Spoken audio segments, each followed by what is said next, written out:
Do you know about our newly launched MLB tool?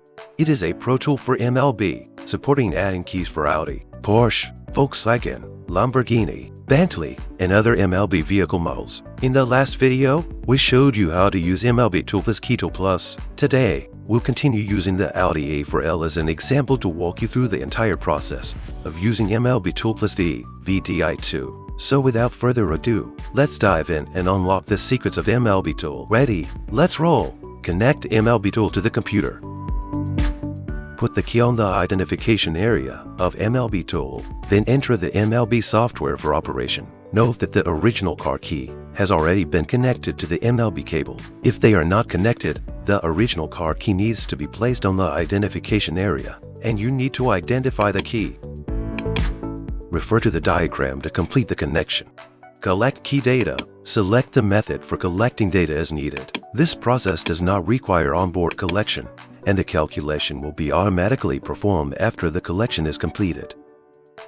Server calculation is successful. Click OK for verification. Collection completed. Save the data. The data can be used to make dealer keys and learn keys. Let's use VVDI2 for key learning now. Turn on the ignition switch. Connect the vehicle to VVDI2. Connect VVDI2 and the computer. Keep the key close to the sensing coil. Open VVDI2 software and select the corresponding vehicle model, Audi. Select Key Learn. Choose MLB Immobilizer System. Read vehicle information. Tap on Key Learning and load IMO data. Tap on OK to start Key Learning. Put the second key near the car ignition switch. Tap on OK. All keys are successfully learned now.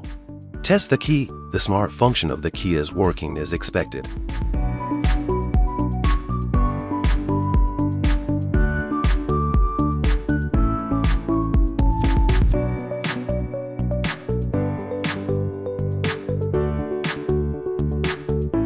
Thanks for watching. Hope you found this tutorial informative and helpful.